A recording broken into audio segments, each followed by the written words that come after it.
Hi everybody! Today's episode is a very special episode to pay tribute to one of the most iconic business Maharajas of India, whose name was Mahashay Dharampal Gulati.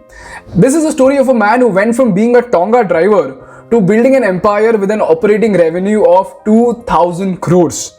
And the reason why his story is even more special because he built a business during a time when people were struggling hard even to stay alive.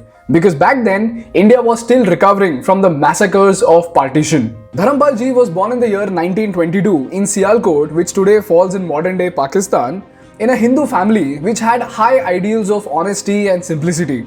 And since childhood, he was a carefree kid but with a sheer will to do something extraordinary. Gulati ji since childhood experienced a lot of failures. He first dropped out of school in class 5 and tried doing several jobs where he couldn't find any fulfillment.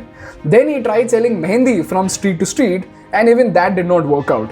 Then his father tried to set up a separate shop for him and his brother, and eventually even that venture failed. So after spending years trying to do different kinds of jobs like selling wood, mirrors and woods, he finally decided to settle in and start running his father's spice shop, which at that time was named as Mahashian Di Hat. But when he was just 25 years old and he began to settle down in his business and his business began to pick up, the India-Pakistan partition happened, and within a midnight, the entire nation was in chaos. And because Sialkot became a part of Pakistan, soon enough there was such a massive bloodshed that hundreds of innocent people were being killed due to the Hindu-Muslim riots. During that time, they somehow managed to board a train that brought them to Amritsar. And people, if you've seen the movie Bhag Milkha Bhag, you would pretty much have an idea of how terrible the situation of partition was. In fact, the very train that Gulati ji's family boarded had the dead bodies of people who had been killed due to the massacres of partition. So he stayed in the refugee camp of Amritsar for quite some time and then decided to move to Delhi, wherein he became a Tonga driver. Now people, back then he was already married for 7 years because he got married at the early age of 18. So he had responsibilities on his shoulders to provide a good life for his family. But then after a few months he understood that Tonga driver's profession was not good enough to provide a good life for his family. And that is when he decided to restart his father's business and set up a small spice shop in Delhi. And that is when he named his shop Mahashian Di Hat, which today is known by the name MDH. Now people, even after partition, India was still struggling hard to recover from the massacres of partition. There were millions of people who had lost their everything, and India as a country was in a state of poverty, wherein 80% of the entire country's population lived below the poverty level.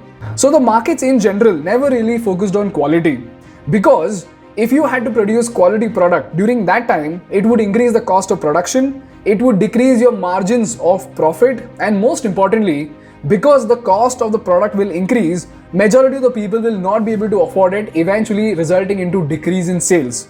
So running a viable business during that time by selling quality products was practically impossible. So a majority of the products that were being sold in the market, including milk and salt, were being completely adulterated. For example, milk was being mixed with a lot of water to increase the quantity, and to compensate for the density, even harmful chemicals were used. Similarly, yellow soil was mixed with haldi and sawdust was being mixed with dhania powder. And just like that, even the spices were being adulterated to a large extent because it was practically impossible for a common man to be able to understand the difference between pure spices and adulterated spices. But even during that time, Gulati ji poured his blood and sweat and always made sure that his shop always sold pure spices.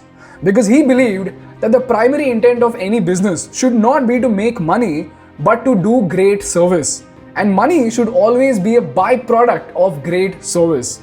That is why Gulati ji worked very hard to monitor every single process of the production of spices, just so that he can give the common man of India the taste of pure spices. And people, can you imagine how difficult it would have been? He had to keep the cost low just so that he can match the cost of the adulterated spices. Number two, he had to keep his margins very thin because his cost of production was way higher as compared to the adulterated spices. And most importantly, he was making very less money in spite of making the best product in the market.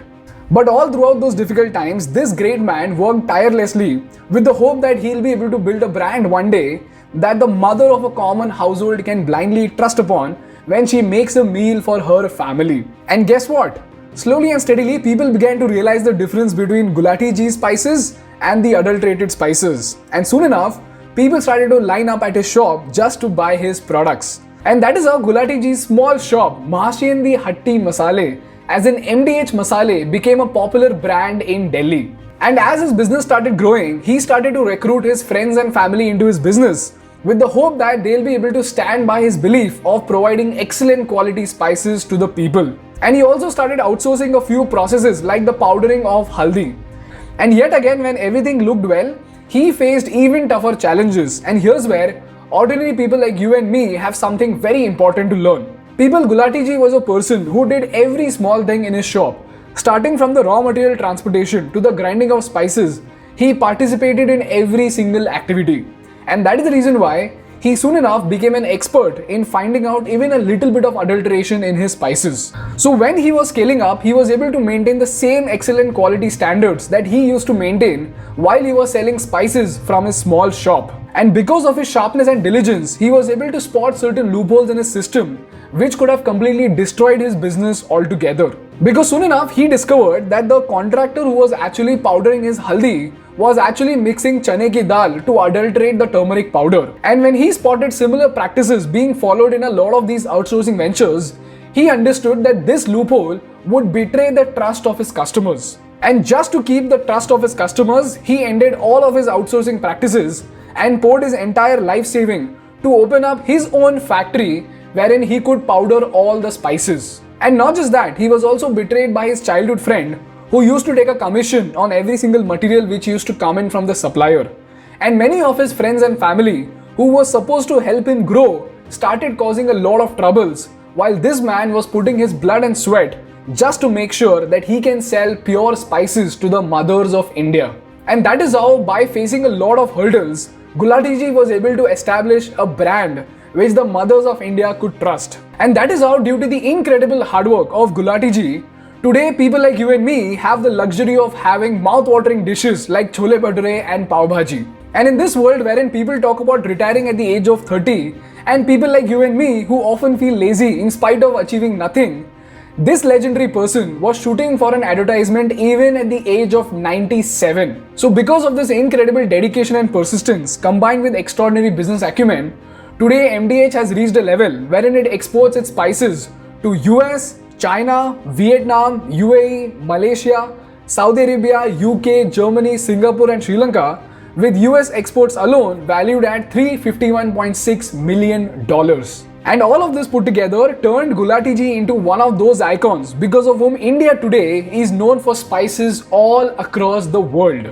Now the question is, what can we learn from this incredible story of the king of spice? Lesson number 1. People, we all need to realize that optimism is the faith that leads to greatness.